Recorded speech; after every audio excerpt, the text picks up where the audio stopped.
All right, it's your man Brett from the Skateboarding Show here at, I'm in Cirencester. I'm in the Abbey grounds of Cirencester. If you're watching the video, you'll be able to see that. If you're just listening on the podcast, then you won't be able to see it. But, image.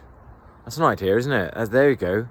So one of these mediums has an image, and I'm being conscious that I'm purposely putting the Abbey in the background right now, just so it kind of looks cool, and I'm making sure that I lift the phone up a little bit higher than my face, so it comes down on my face, so it looks best. Because image is important in skateboarding, isn't it? We know it is. Don't try and make out it's not, because we know it is. Because we know that the industry portrays a certain image to help sell skateboarding, because that's its job. The job of the skateboard industry is to sell skateboarding.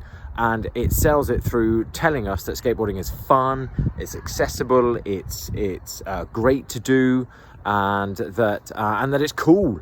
That it's cool, and that's why street skateboarding is so cool and made out to be cool, because that's the most accessible, easy version there is, and that's what most beginners are going to do. Most beginners are going to do street skateboarding. We know that this is what's going to happen, and so that's why the industry makes sure that they are pushing the image of being cool, because being cool is something that you can aspire to and that you can achieve if you buy the right brands. If you buy the right brands, you can achieve cool pretty quickly, according to those brands and according to that image that's being given out. Okay, now that's not to say that skateboarding isn't fun. It is fun. It's lots of fun. But as I've said before many times, you have to learn skateboarding for it to be fun. You have to learn skateboarding, and that requires you going through a process of falling off and messing it up and possibly hurting yourself and possibly wondering what the hell you're doing with your time and why you're doing it. And those bits aren't always fun. That's not always fun, getting so caught up in skateboarding and falling off and pressurizing yourself to do well. That's not always fun. The end result of being able to skateboard and being good enough at it to be able to go out and have fun, that is fun. But the learning process hard. The learning process is really quite hard. So I don't disagree that skateboarding's fun. I'm just making an observation. I know that I'm making an observation. I'm making an observation that skateboarding is marketed as being fun because because the skateboarding industry is purposely trying to attract in beginners, because we all know that that's where the money is. We know that the biggest number of skateboarders there are beginner skateboarders who have only been doing it a couple of years, and that's important to know. That's important to know, because that's why all of skateboard marketing and that's why all of skateboard marketing is marketed at beginner skateboarders. Even logically, just think about it. The skateboard industry doesn't have to market itself to people who are already skateboarding. They're already in. They're already addicted. They're already part of it. They're already eager to do it and to do it some more. There's people walking around here, so I might just take myself off for a little walk around the field as I continue this. So people who are already skateboarding are already they're in. They don't need marketing in any way. They don't need telling how amazing skateboarding is. They know, and hence why they want to do it, and hence why they don't need to be told what skateboarding is like. They're already doing it. Furthermore, it's not going to be very appealing to a beginner skateboarder if you were to tell them the truth that skateboarding is fun after you spend a good couple of years trying to learn how to do it. Skateboarding is an incredibly sociable, connecting entity that allows you to experience true self-honesty and true accomplishment and and true despair and true pain and true emotional turmoil from not being able to do something that you know you can do. It's the yin and yang. That there's no point marketing that to a beginner, because that would just put them off. Why would they get involved? And as I've stated, the biggest number in skateboarding is complete beginners. So the skateboard industry has to market itself to the complete beginners. There's no point marketing itself to people who are already doing it, like I say. So what's the point of all this? Because I know that social media has to have some sort of point, doesn't it? Well, the point is that I'm just making an observation.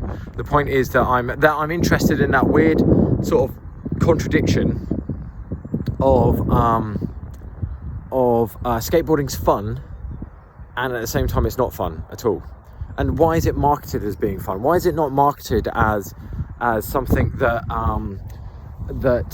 is challenging and is hard, and therefore will give you a real sense of achievement and a real sense of disappointment on both accounts? And it will teach you to deal with disappointment, and it will teach you to deal with getting back up again just because you've fallen off once. It will teach you that's not the end of the process. That's just the beginning of the process. Falling off once is just you getting started. That's not you failing. That is not you failing at all. Skateboarding media and skateboarding advertising and skateboarding industry doesn't talk about that stuff, because that's not appealing to a beginner. A beginner wants to know, somebody who's outside of skateboarding and wants to get involved in skateboarding wants to know, what's cool? Is this cool? Is this something that's going to make me look cool? Is this something that's going to make me be cool? And skateboarding is absolutely the coolest thing in the world. Of course it is. And it's absolutely not. It's both those things. It's absolutely the coolest thing in the world, because it's one of the few things that you can just do out on the street with your mates, without an instructor, without a grading system, without a need to achieve, and without being told that you're not on the team because you haven't achieved. None of that happens in skateboarding. You are as good as you want yourself to be, and you don't have to achieve any particular thing. And at the same time, it's not cool, because we're just a bunch of geeks who are geeking out about the difference between a Smith grind and a feeble grind, and how do I score in a competition and all this sort of gear. See, that's why skateboard companies are not so interested in competitions at the moment. It is some of the stuff. I mean, check out what Rob's been talking about on Skatewine. It is that the Olympics are involved. Absolutely, possibly it's something to do with that, possibly. I wonder if it's bigger than that, and I wonder if it's just that skateboard competitions are like the most geeky thing in skateboarding that possibly exists. And they're not accessible. For a beginner to do skateboarding, they need a skateboard and to go out with their mates on the streets and go and hang out and go and do it. To do a skateboard competition, you need to put in time and effort. You probably need to buy some pads and a helmet. You need to go find a decent, good skate park. Especially in the UK, you need to find an indoor one. You need to travel to it. You need to pay to get in. You need to pay to make sure you've got good equipment, because you can have a crap board, you can have a worn out board when you're out street skateboarding with your mates. Because is it even really about the skateboarding, or is it about hanging out with your mates and having a good time? So it doesn't matter if your board's all janked and worn out. It doesn't matter if your trainers are all holy and worn out. None of that stuff matters. It will matter a little bit if you're doing a competition. If you haven't got like quite nice-ish wheels that are in good condition with good bearings in, it's going to slow you down. It's simple as that. If your board's not fresh with a good bit of pop in it, you're not going to be able to pop your tricks as well. So you do need. So skateboarding competitions are quite geeky. They are not accessible. They require you to put in hard work and effort, and they require you to access a whole bunch of other stuff outside of skateboarding. Not outside of skateboard, but a whole other additional load of stuff, like going to a skate park, supporting yourself for the weekend when you're there, supporting yourself at the competition when you're there, and making sure you've got good kit. So it's kind of, and it's you've got to understand skateboarding to be able to watch the competition and enjoy it. You don't have to understand skateboarding to be told by the industry that it's cool, and that if you wear this particular brand or buy this particular brand, that's cool. Cool doesn't really exist in skateboarding competitions. It's about ability. It's not about cool factor, it's about ability. So therefore it's quite geeky, it's quite specialized. You have to be able to perform. It's as simple as that. You don't have to be able to perform when you're out with your mates on the street. You're just having a good time. Or even down the skate park, down the outdoor park. You're just having a good time. So it is fun. It absolutely is fun. It's also fun when you get really good, because you can do a lot more stuff. That's fun as well. But that's why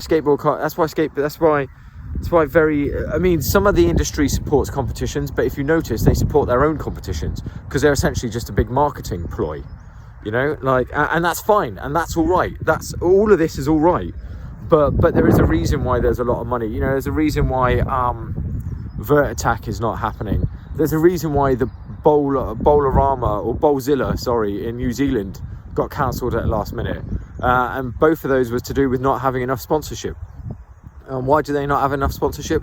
Because skateboard competitions are simply not as cool or as accessible, especially to beginners, as just going out and doing street skating. Street skating is something that somebody can aspire to and can achieve.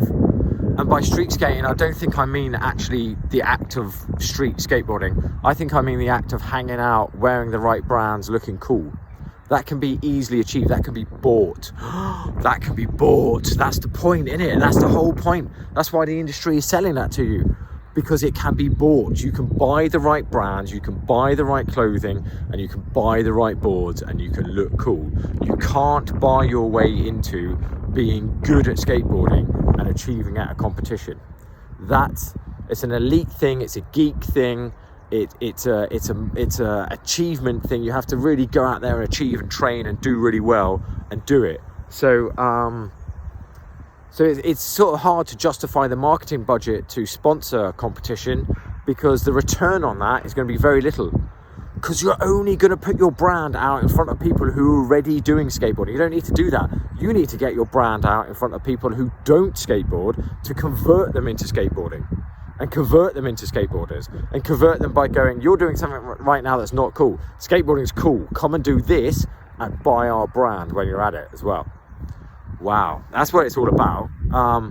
And you know what? That's all right. And what's the point I'm trying to make? I'm just trying to make the point that's what's happening. That's what's happening. That of course we have this weird contradiction about image and coolness and versus the reality of skateboarding. The reality of skateboarding is that it is cool and it is fun. It's also a bloody challenge. It's also a real challenge. And in some respects, some people might say, if you're not challenging yourself when you're out on a skateboard, are you even really doing skateboarding? Some people might say the real deal with skateboarding is that it's supposed to be a challenge. It's supposed to be a mental and a physical challenge that you accomplish and that you achieve and that you do something with. And yet at the same time, of course, the brands want to portray an image of coolness, and cool and achieving and cool and hard work maybe don't always go with each other too well, because cool is kind of effortless and achieving requires a lot of effort, and hard work requires a lot of effort. Just an observation. Make of that what you will. I don't know. What am I trying to say? I'm not trying to say that one is good or bad, or that we shouldn't have image. We've got to bring new skateboarders into the industry. We've got to bring new skateboarders in to buy product so that pros can be paid, and so that new product with more technology and more advantages and more technical ability to it can be made. Of course. I know we've got to keep fresh blood coming in. It's just an interesting observation. Do I have a point that is accessible to people? Probably not, because I'm not making social media to sell. I've got something to say and I'm saying it. And that thing I've got to say is, what an interesting observation that we have this contradiction, that we have image versus reality in skateboarding. And image sells.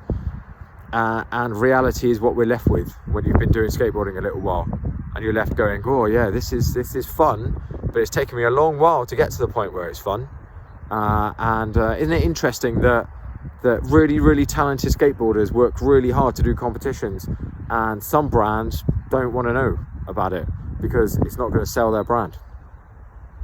That's a real shame in some respects. It's a real shame.